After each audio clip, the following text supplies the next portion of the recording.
Hello everybody, welcome back on my YouTube channel. आज हम पढ़ेंगे unit number 12 ode to the west wind by P B Shelley. Ode to the west wind by Percy Bysshe Shelley is a famous romantic poet written in 1819। तो जो ode to the west wind है वो पर्सी Bysshe शेली जी के द्वारा एक लिखी गई romantic poem है जो कि 1819 में लिखी गई। It is a passionate appeal to the west wind, asking it to spread the point's idea and inspiration throughout the world. इसमें जो पीवी शैली है वो जो वेस्ट विंड है, पश्चिमी हवा है, उसको एक जोशीली अपील करते हैं जिसमें कभी अपने विचारों को, अपने आइडियाज़ को एंड अपने इंस्पिरेशन को पूरे वर्ल्ड में स्प्रेड करने के लिए, फैलाने के लिए वेस्ट विंड को बोलते हैं। The poem is divided into 5 stanzas and uses the west wind as a symbol of both destruction and renewal. अब जो ये पोइम है उसको 5 स्टांजास में डिवाइड किया गया है और जो ये हवा है उसको एक विनाश का भी और निर्माण का भी, दोनों चीज़ों का सिंबल बनाया गया है। In the first stanza, the speaker describes the west wind as a powerful force of nature that can both destroy and renew.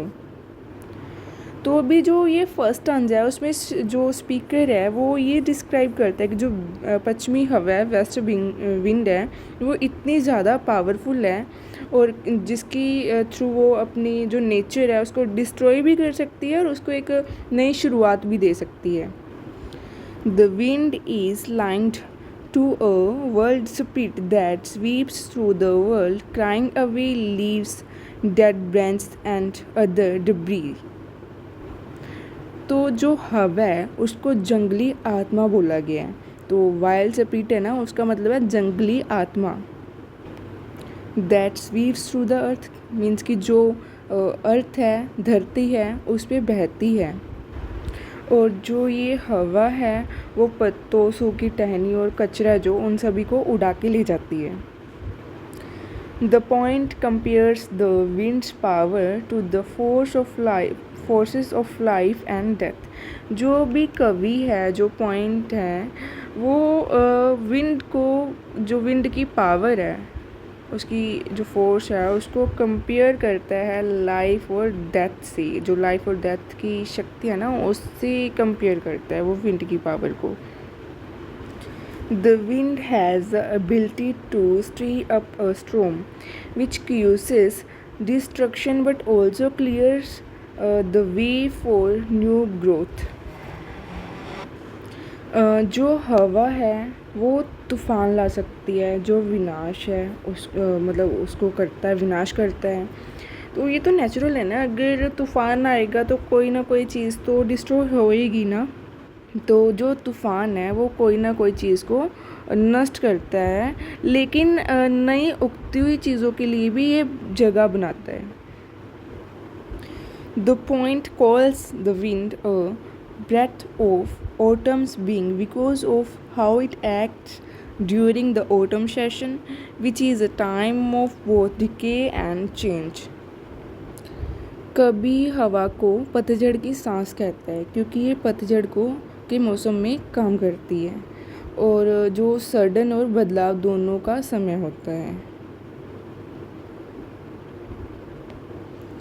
In the second stanza, the poet asks the west wind, to carry his thoughts and ideas across the world just as it carries the leaves.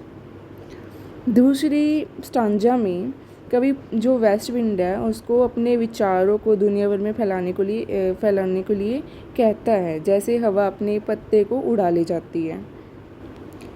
He hopes that the wind can spread his messages and help him share his revolutionary ideas. तो जो वो कवि है ना, PV शैली है, वो hope करते हैं कि जो विंड है उसके आइडियाज़ को पूरे वर्ल्ड में, मतलब उसके मैसेजेस को सभी तक पहुंचाए और उसके जो क्रांतिकारी आइडियाज़ है वो भी उन तक पहुंचाई। The poet feels that he is like the lyre, a musical instrument of the wind, where the wind's powerful energy could bring his world to life. जो कवि है, पॉइंट है, वो खुद को हवा का वीन मानता है। वीन एक ना म्यूज़िकल इंस्ट्रूमेंट है, मीन्स कि वो अपने को एक म्यूज़िकल इंस्ट्रूमेंट मानता है, जिसमें जो हवा की ताकत है वो उसके शब्दों को जीवित कर सकती है, एक पावरफुल एनर्जी दे सकती है उसके वो वर्ड्स को। Shelley expresses his desire for the wind to give him strength so his thoughts could be heard by people everywhere, just as the wind touches all things from the skies to the earth below. तो जब शैली है जो इसमें भी, वो कहता है, वो मतलब हवा है, उससे ताकत मांगता है, एक पावर मांगता है, ताकि वो अपने विचारों को सारे वर्ल्ड में फैला सके। जैसे कि हवा आकाश से लेके धरती तक है ना, सारी चीज़ों को छूती है, टच करती है, वैसे वो चाहता है कि उसके जो थॉट्स हैं ना वो भी सारे वर्ल्ड में धरती से लेके आसमान तक फैल जाए। In the third stanza describes the west wind's effect on sea. और अब जो ये थर्ड स्टांजा है ना, उसमें जो वेस्ट विंड है उसके समुंदर पे क्या इफ़ेक्ट्स पड़ते हैं, क्या प्रभाव रहता है समुंदर पे, तो उसके बारे में बताया गया है। The speaker compares the winds influence on the ocean to the way a storm might rouse the sea from a calm state. कवि जो विंड है ना उसको समुंदर पे जो उसका इन्फ्लुएंस है, प्रभाव है, उसको तूफ़ान से कंपेयर करता है, जो शांत समुंदर को भी हिला देती है। क्योंकि जब अब तूफ़ान आएगा तो वो ओशन की जो लहरें हैं ना उससे टकराएगा, तो वो उसको समुंदर को भी हिला देगा। Just as the wind stress the ocean's water, the poet hopes the wind will stir up the deep thoughts within him.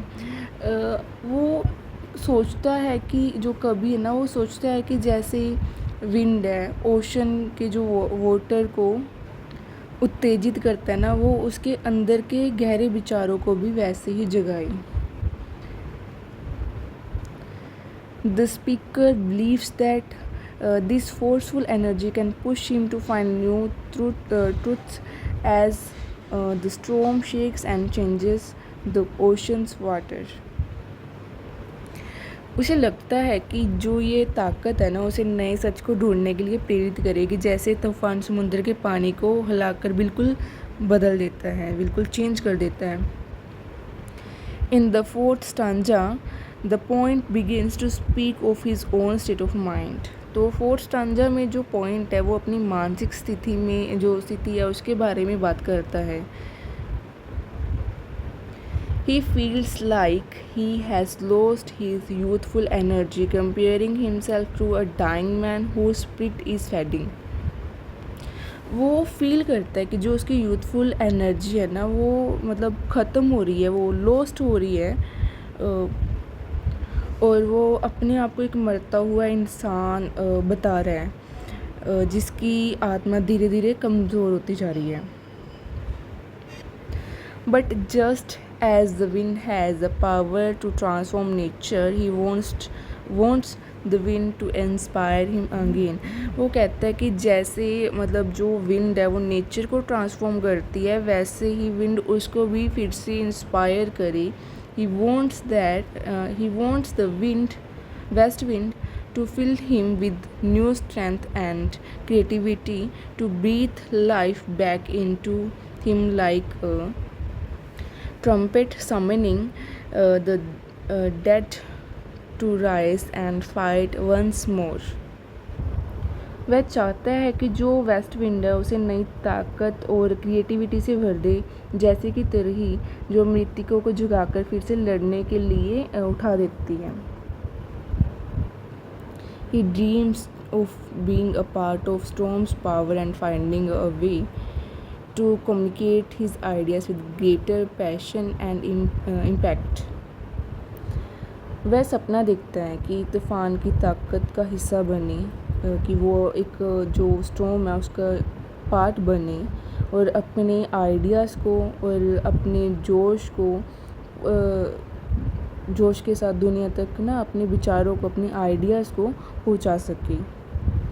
Finally, in the fifth stanza, the speaker concludes with a hopeful request. He wants to be the voice of the west wind, which is full of energy and life. Finally, जो अभी हमारा fifth stanza है, तो कवि है जो उसमें एक उम्मीद भरा अनुरोध करता है, मतलब एक रिक्वेस्ट करता है, होपफुल रिक्वेस्ट करता है, आशा से भरी हुई रिक्वेस्ट करता है कि जो वह वेस्ट विंड है उसकी आवाज़ बने, उसकी आवाज़ को मतलब वो उसकी आवाज़ बनना चाहता है जो एनर्जी और लाइफ से, जीवन से भरी हुई है. The speaker asks the wind to help him become a force for change, just as the wind stretches the world into action. वह हवा से मदद मांगता है, हेल्प मांगता है कि ताकि वो जो बदलाव लाने वाली ताकत है वो खुद बन सके, जो मतलब दुनिया में बदलाव ला सके. जैसे हवा दुनिया को हरकत में लाती है एकदम से, मतलब जब हवा बहती है ना तो एकदम से दुनिया में भी हिलजुल मच जाती है. He believes that through the west wind's power, he can inspire others to work for social change, bringing about a renewal of society. तो उसको अपने ऊपर बिलीव था कि जो वेस्ट विंड है उसकी हेल्प से वो सामाजिक बदलाव के लिए लोगों को प्रेरित कर सकता है, जैसे कि समाज में कुछ नई चीज़ की शुरुआत हो सके.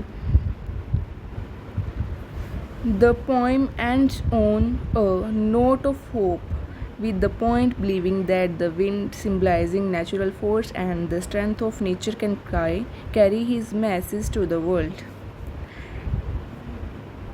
अभी जो ये पोइम है उसका एंड है जो वो एक होप से, एक आशा से ख़त्म होता है, जो प्रकृति की शक्तियों का प्रतीक है और उसका संदेश है दुनिया तक पहुंचा सकती है. In essence, Ode to the West Wind is about the poet's yearning for a rebirth of creative energy and his desire to bring about positive change in the world. In essence, Ode to the West Wind है जो वो कवि की creative ऊर्जा और जो उसका जो रीबर्थ हुआ था उसकी चाहत मतलब उसकी विश और दुनिया में जो पॉजिटिव बदलाव लाने की इच्छा है उसके बारे में बताती है. Shelley uses the west wind as a symbol of inspiration, power and renewal, asking for the strength to influence the world and spread his message of hope and revolution. अभी जो हमारे पॉइंट है पीवी शैली, वो पश्चिमी हवा को एक प्रेरणा मानते हैं, शक्ति और रीबर्थ का प्रतीक मानते हैं और उससे ताकत मांगते हैं ताकि वो दुनिया में अपने जो इन्फ्लुएंस, क्रांतिकारी के उद्देश्य है, आशा है, वो सभी को मतलब फैला सके. तो इन सभी चीज़ों को फैलाने के लिए वो उन वेस्ट विंड से ताकत मांगते हैं. तो ये थी हमारी ode to the west wind poem जिसका एंड होता है. अगर हम इसका ओवरव्यू देखते हैं तो हमें पता चलता है कि जो पीवी शैली हैं वो कैसे वेस्ट विंड को एक आशा का प्रतीक मानते हैं. वो समझते हैं कि जो वेस्ट विंड है वो उनके थॉट्स को कैसे स्प्रेड कर सकती है, कि वो जैसे पूरे वर्ल्ड में घूमती है, अर्थ से धरती तक हर चीज़ को टच करती है, वैसे ही वो उनके आइडियाज़ को भी अपने साथ पूरे वर्ल्ड में घुमाएगी और धरती से जो भी अर्थ है वहाँ तक फैलाएगी, पूरी दुनिया में उसके आइडियाज़ को फैलाएगी और लोगों को उससे इंस्पिरेशन मिलेगा और उनको उनके अंदर भी क्रांति का जो रूप है वो आएगा. जो इस पोइम का फर्स्ट पार्ट है उसमें कवि बताते हैं कि कैसे जो हवा एक जंगली आत्मा है और वो अपने पत्तों से मतलब अपनी हवा से जो पत्ते हैं सूखी डालियाँ उनको एक मतलब कचरे की तरह उड़ा ले जाती है, पर फिर भी वो मतलब एक कुछ नई चीज़ों को उगने के लिए जगह बनाती है। और जो इस पोइम का सेकंड पार्ट है उसमें कवि है जो खुद को एक हवा का वीण समझ रहा है, जो एक म्यूज़िकल इंस्ट्रूमेंट है जिसमें हवा की ताकत से वो अपने शब्दों को जीवित करने का सोचता है। जो शैली है वो हवा को इतना ज़्यादा मतलब एनर्जेटिक समझता है, इतना ज़्यादा पावरफुल समझता है कि जो उसके विचारों को पूरे वर्ल्ड में फैला सकती है। थर्ड स्टांजा में जो हमें पॉइंट है ये डिस्क्राइब करता है कि कैसे हवा अपने पावर से जो समुंदर की लहरें हैं उनको इन्फ्लुएंस करते हैं, प्रभावित करते हैं कि जिसकी वजह से जो समुंदर की लहरें वो कैसे हिलकर बिल्कुल मतलब हिल जाती है बिल्कुल और उसमें तूफ़ान ला सकती हैं। और बताता है कि जैसे वो अपने हवा के प्रभाव से समुंदर की लहरों में उत्तेजित ला सकती है, वैसे वो उसके उम्मीद के भावों में भी मतलब गहरे विचारों को भी जगा के उसमें उत्तेजिता ला सकती है। और जो फोर्थ पार्ट है, फोर्थ स्टांजा है और उसमें वो बताता है अपनी मानसिक स्थिति है जो उसको डिस्क्राइब करता है कि कैसे वो अपने आप को जो उसकी जवानी की ऊर्जा है, उसकी यूथ की है ना ऊर्जा है, उसको कैसे खो चुका है, अभी मतलब ख़त्म हो रही है उसके अंदर। वो अपने आप को मरा हुआ फील करने लगा है, जैसे कि उसकी आत्मा है जो धीरे धीरे कमज़ोर होने लगी है। बट वो कहता है कि जैसे हवा प्रकृति को बदल सकती है वैसे वो हवा को बोलता है कि वैसे ही उसको प्रेरित करे और फिर से मतलब उसमें भी बदलाव लेके आए। और वो कहता है कि वैसे ही वो अपने उसके अंदर जो हवा है उसके अंदर एक पावर एंड क्रिएटिविटी को भर दे। और जो हमारा इस पोइम का लास्ट एंड फिफ्थ स्टांजा है तो उसमें जो कवि है वो हवा से जो ये हेल्प मांगता है ताकि वो सारी जो धरती है, जो दुनिया है हमारी, उसमें रहने वाले जितने भी लोग हैं उनके अंदर बदलाव ला सके और उसमें उस बदलाव को लाने के लिए वो ताकत बन सके उस चीज़ की। वो उनसे हवा से गुजारिश करता है, अनुरोध करता है और उसको ये भी विश्वास है कि वो है जो हवा की जो ताकत है उसकी हेल्प से दूसरों को सामाजिक बदलाव और प्रेरित कर सकते हैं और जो समाज में एक नई शुरुआत ला सकता है। और इसी आशा के साथ है जो इस पोइम का एंड हो जाता है। Thank you for watching my video. Please subscribe and share my YouTube channel.